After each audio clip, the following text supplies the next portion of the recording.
Hello and welcome to Energy Spotlight. I'm Zach Lucy. I'm a graduate student at NC State, here representing the Student Energy Club. In this series, we'll be interviewing folks in our community doing cool and interesting work in the energy space. For our first interview, I'll be speaking with Ken Delaney at the FREEDM Center.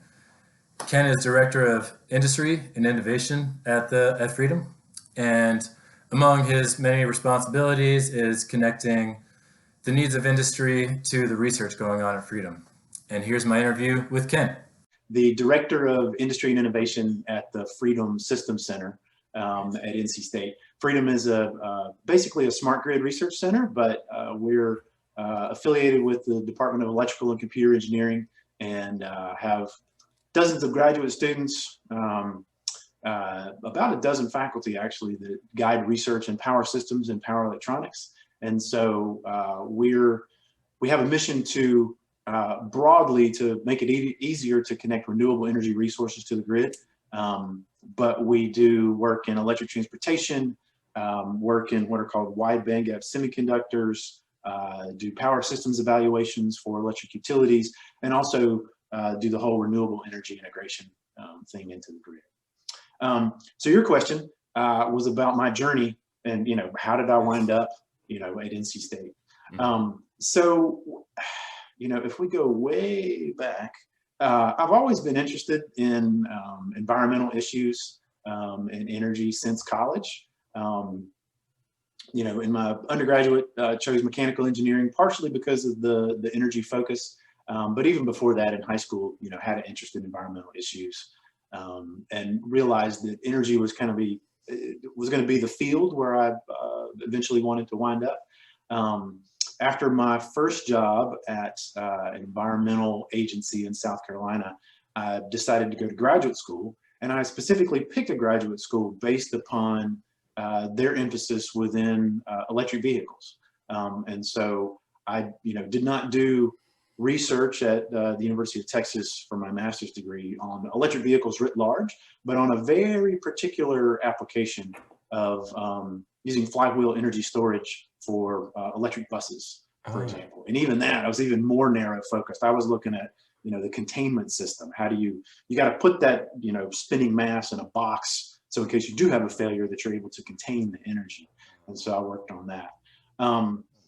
Had a couple of other jobs, decided to move to the Research Triangle region because of the just the proliferation of engineering opportunities that were here, and of course the universities that help with that.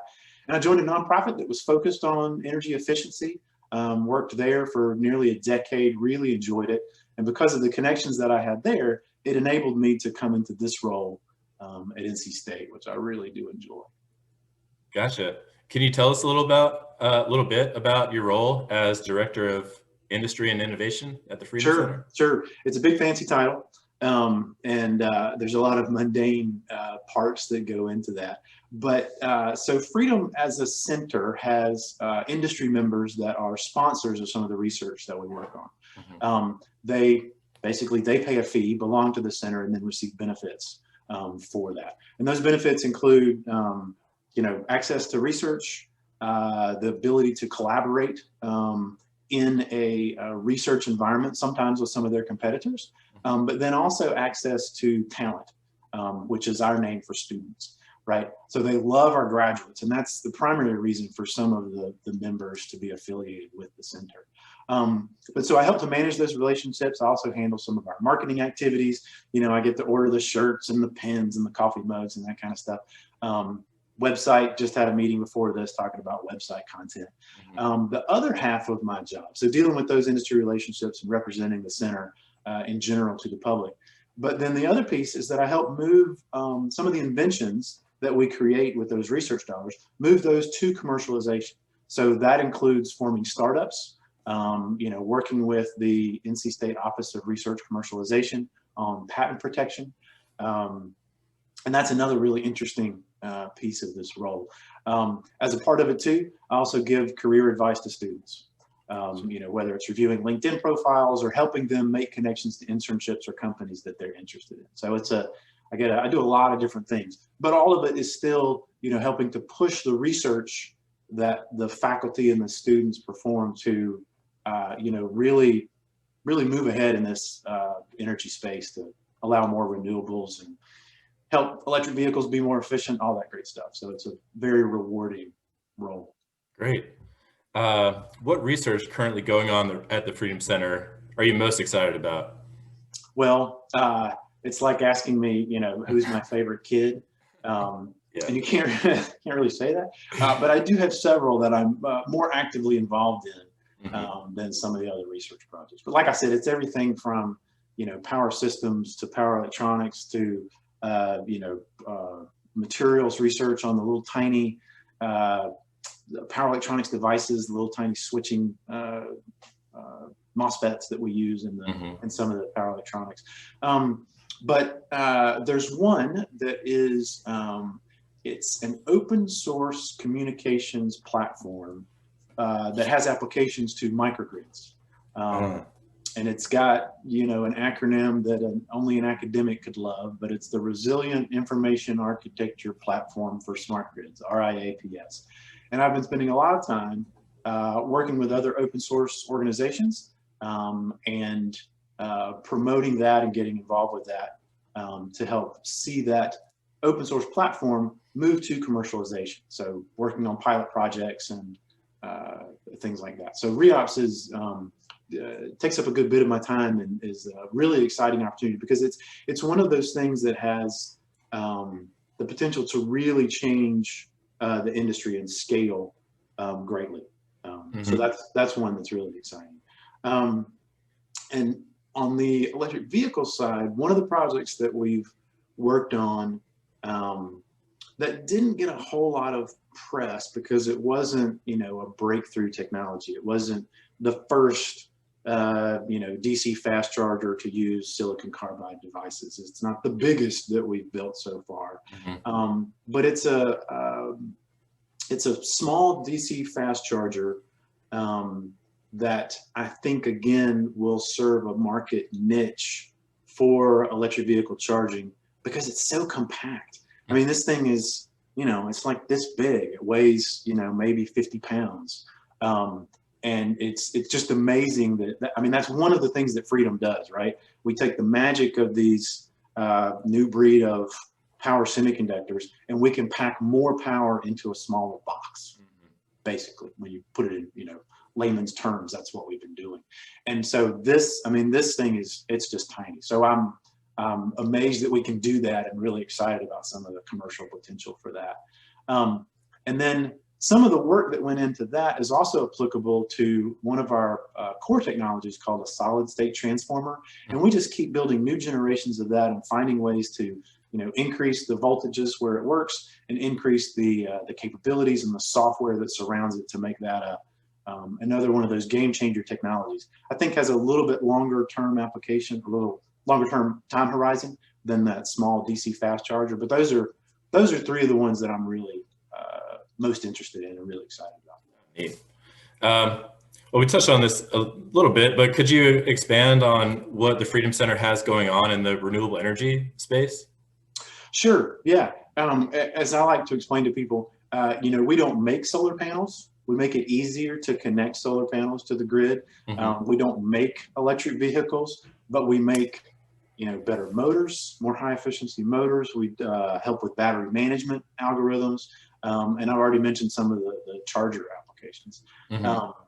One of the things that a large program that we're working on right now, a research project, is it's funded by the Department of Energy, Solar Energy Technologies Office. And the goal there is to build essentially a comprehensive modeling system for the electric grid so that when there is a disruption or when there is an outage in North Carolina, let's just say that we happen to be hit by a hurricane, right? So when the grid goes down because of a hurricane, the only method right now that the utilities use to restart is to power up the large generating assets. So, hopefully the nuclear never goes down, but you got coal and nuclear and that kind of stuff that comes on. And then they allow the solar to come on. Gotcha. And this modeling system, one of the impacts of that is that it will enable those renewable energy resources to come back on faster to help with restoration. But more than that, it's also going to be applicable so that all of the solar farms and other renewable energy resources will take a bigger role in helping to support the grid for both normal operations as well as abnormal operations. Ah, really interesting. Yeah. What emerging trends do you see in corporate investment and application of renewable energy, say in the coming decade? Well, you see a lot more corporate responsibility, right? Let's say, companies that are saying, hey, by this particular year, we're going to be carbon neutral. The tech companies are great examples, right? I mean, Google already has a promise, what is it, by 2030 to be, all renewable. Facebook has a similar promise. Amazon too, yeah. Well, and I was going to point out, Amazon essentially gave the financial help to provide that guaranteed customer base for the wind farm, the onshore wind farm that's here in North Carolina, right? I mean, almost all of the power from Desert Wind goes to Dominion territory, which Amazon purchases for their data centers, right? So there's those sorts of trends. I mean, the other trends that you see are where financial firms are essentially telling their investors and telling companies that they invest in, we are moving away from fossil fuels. We believe that fossil fuels have a limited lifetime and greater risk in the future, and that that downgrades your ability, your value as an investment is now degraded because you remain in that particular space. You see that with divestiture of investments in coal mining, divestiture in some utilities that are not acknowledging this shift to renewables. There's different things you can read, but the same thing is happening to the oil companies as well, where they're the ones that are making that move to renewable energy are seeing greater returns than the ones that are not making that move and insisting that they're just going to, keep on doing what they've been doing and trying to defend, a non-tenable position, basically. Yeah. Very interesting. I looked a bit on the website. There's a piece about the green energy smart grid, and maybe we've touched on that a bit, but how close do you think we are, or you guys are, to completing the green energy smart grid? Right. Did we do what we said we were going to do? Right. Well, so there's you got to go back a little bit for that story. So FREEDM was founded in 2008 with a large grant from the National Science Foundation to form what's called an engineering research center. And the goal of these engineering research centers, and they have them across the country at different universities, specifically to address grand challenges, whether that's a grand challenge in healthcare or earthquake-proof structures, better weather prediction. It's things of that nature. And our grand challenge was how to modernize the distribution grid. Well, it's a 10-year funding program, and over time, you start out with some of these, you take a systems approach. What are the things we have to do at the systems level to make this work? Okay, that's great. We got the system idea. Now there are enabling technologies that have to support that system approach. Well, in order to build those enabling technologies, you may need some very fundamental research to make that happen. Over 10 years, we achieved probably 90%, 95% of that overall vision. And it included things like advancing, the capabilities of, and I do want to point out that's your dog, not my dog, interrupting, but that's okay. We're just lucky. Here's my dog. Going on mute. My dog didn't break in, yeah. But so, over those 10 years, I mean, we made strategic advances in the development of wide bandgap semiconductors, silicon carbide and gallium nitride. Those semiconductors then fed into the capabilities of the solid state transformer that I mentioned earlier, which is one of the fundamental building blocks for this green energy smart grid that you described. It represents, the hardware side in order to enable more microgrids, in order to enable the simple connection of more distributed energy resources all those kinds of things that are enabled at that system vision level. So about 90%, we've done the full hardware demonstration in our lab, where we've got the software, we've got the hardware, it all works in the lab environment. We formed a startup company. When I say we, a startup company was formed after licensing some of the intellectual property that the FREEDM Center developed. They got some other grants, built some prototypes, started selling product. The name of that company, by the way, is GridBridge. And they were purchased a couple of years ago by a traditional transformer manufacturer. So, from our standpoint, that's a home run, right? Where you go from research to license to startup to acquisition by a major player in that particular space. So it takes a while, but the research that FREEDM has done will have an impact and is having an impact currently, but is going to have an even bigger impact, as time goes on. It's kind of that, you throw a pebble in the calm pond and the waves just keep going out. That's what we've done.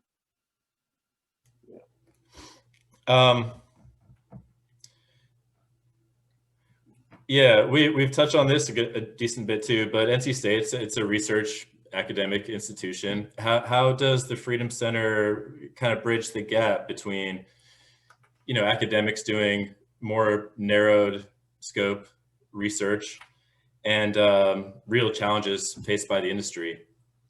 Well, and I did kind of explain that a little bit in the definition from system to enabling technologies to fundamental plane. And that's a repeat from all engineering research centers have what's called a three-plane diagram to explain that connection between the system level approach, the technologies that you need to achieve that system vision, and then some of the fundamental research to feed into building those technologies. But beyond that, it's great to build stuff in the lab. There's a big challenge in trying to get it, like you said, from that fundamental level to where industry is actually going to take it and use it. The other piece of the ERC program is that they are required to have industry members, which is, my role is to help develop those industry relationships. That participation of companies like ABB, which has a large corporate presence on Centennial campus, Duke Energy, the largest utility in the United States that serves North Carolina as well. Companies like New York Power Authority, Eaton, Schneider, SAS is a member. There's a whole list of them that span that value chain all the way from companies that supply materials or devices to help you build the power electronics to companies that are going to apply those power electronics and sell those devices to their customers, who may be the electric utilities. That participation of industry is one of those things that also helps to keep us focused on, okay, we're not just building some cool gadget over here. We really are looking for it to have application in the real world. And that's the value of having an industry program affiliated with a research center like FREEDM. Okay, and finally, what opportunities are available for undergrads and graduate students to get involved with the FREEDM Center? Well, so there are several. Graduate students, of course, that's, don't tell the faculty this, but we know that graduate students are the ones that really do all the work, right? So, we are. yeah, you guys are.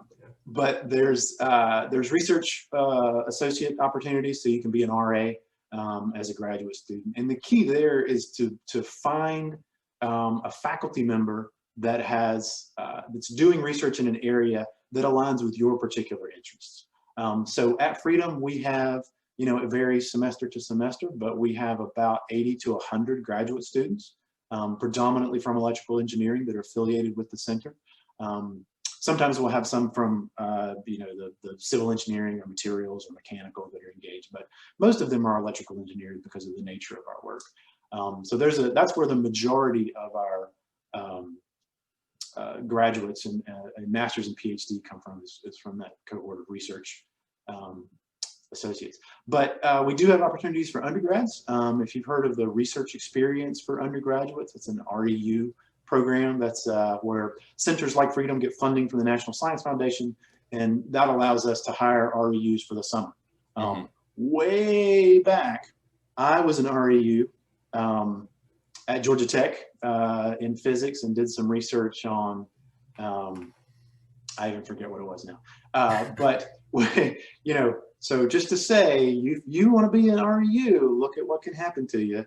Yeah, just, you know, over time you get old. That's not a good sales point. But the REU experience really is a great opportunity for undergraduates to experience, you know, what it's like to go to graduate school, what it's like to do research in a university lab. And we continue to have REUs come to Freedom. Those undergraduates that basically spend their summer with us doing research under the direction of graduate students. We also have an opportunity for what we call undergraduate research scholars. And this is an opportunity for basically undergrads to work during the semester. So they're a full-time student, but they've got a job, and that job is to work in our lab and do a similar sort of thing, but it's not nearly as intensive as the REU summer program. So yes, there are opportunities, much more so for graduate students, but we do have typically a few slots every year and every summer for undergraduates to participate. Okay, great. That's all I got for you. Okay, well, thanks so much for doing this. I really appreciate the opportunity, and good to sponsor the Energy Club and help you guys, you know, spread the word about opportunities in energy here at NC State. Yeah. Okay. Thanks a lot, Ken. All right. Thank you, Zach. Talk to you later. Take care. Bye.